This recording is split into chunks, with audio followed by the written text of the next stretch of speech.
mungkin memang tidak akan ada habisnya jika membahas tentang senjata legendaris yang satu ini.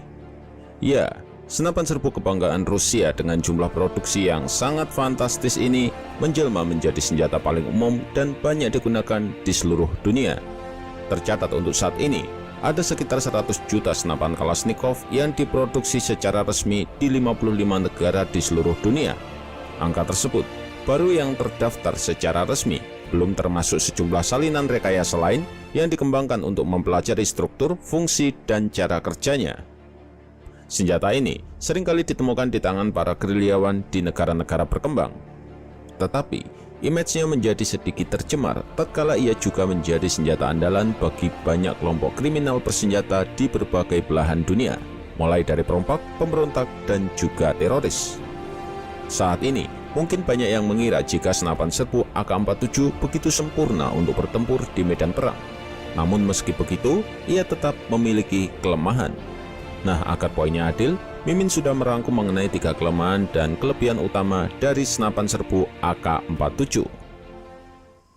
Kelemahan yang pertama adalah dari segi recoil atau gaya tolak balik.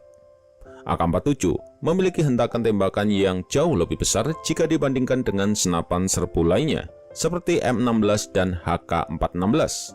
Hal ini sangat dipengaruhi oleh besarnya komponen ball carrier yang menjadi satu dengan piston. Toleransi clearance pada sistem pistonnya juga terbilang besar, sehingga pergerakan mekanismenya kasar dan menimbulkan banyak getaran. Ditambah dengan penggunaan amunisi kaliber 7,62 mm yang terbilang besar jika dibandingkan dengan kebanyakan senapan serbu NATO. Ukuran selongsong amunisi yang cenderung lebih besar, otomatis jumlah bahan peledaknya juga lebih banyak, sehingga hasil ledakan yang ditimbulkan sangat mempengaruhi gaya tolak dari proyektil dan berakibat pada pergerakan mekanismenya yang menimbulkan hentakan yang besar. Jika pengguna tidak dalam posisi yang pas, hentakan yang diterima pada bahu akan sangat susah untuk dikontrol. Kelemahan yang kedua, yaitu pada akurasinya. Dengan menggunakan jenis proyektil yang lebih berat, AK-47 harus mengorbankan cara tembak efektif yang dimilikinya. Tingkat akurasinya juga dipengaruhi oleh penggunaan pisir bawaan pabrik yang hanya bisa diatur untuk arah elevasi vertikal atau atas bawah saja, dan tidak bisa di-setel untuk penggunaan elevasi arah horizontal atau kanan-kiri karena bersifat paten. Sehingga jika arah tembakannya tidak cross dengan sumbu horizontal, maka pengguna hanya bisa mengira-ngira arah bidikannya. Kelemahan yang ketiga ada pada kustomisasi dan aksesoris tambahan. Bagi seorang penembak profesional, mengatur atau men-setting senjata merupakan suatu aspek yang sangat penting untuk memaksimalkan fungsi dari sebuah senjata, karena setiap orang mempunyai teknik dan kebiasaan masing-masing sesuai dengan gaya menembak mereka.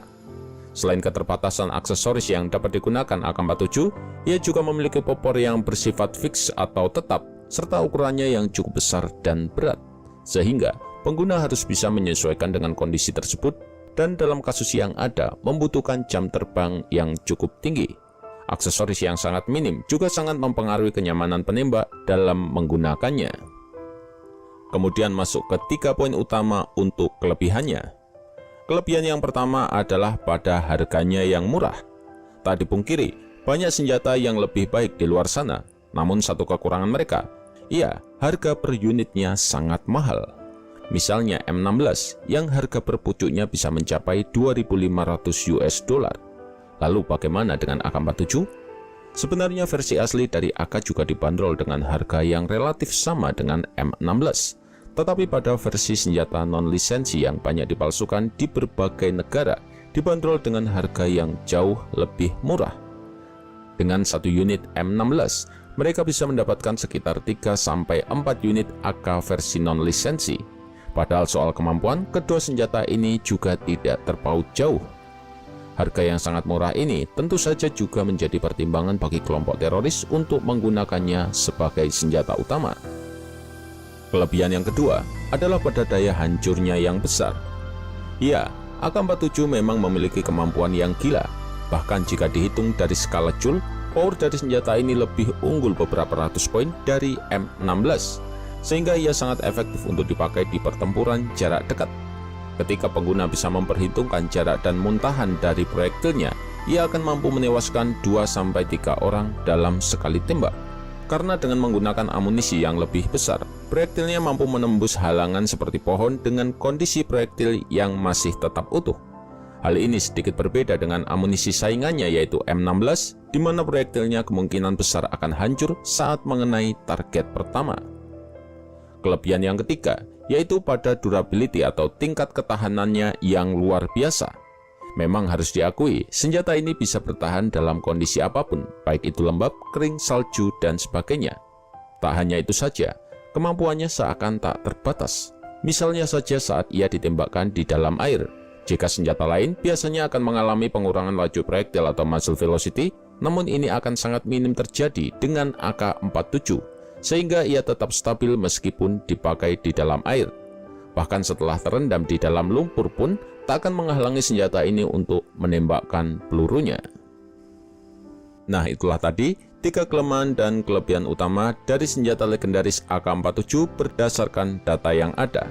Dan sedikit info, Mimin juga sangat tertarik dengan senjata ini. Namun berhubung warga sipil di negara kita dilarang untuk memiliki senapan serbu dan juga harganya yang sangat menguras dompet. Jadi Mimin memutuskan untuk mendesain senapan angin ini dengan desain semirip mungkin dengan AK-47. Namun saat ini masih dalam proses pembuatan. Dan jika dari kalian tertarik dengan senapan angin ini, kami akan mereviewnya beserta beberapa koleksi senapan angin milik Mimin yang lain di kesempatan video selanjutnya. Salam M2 Rifle.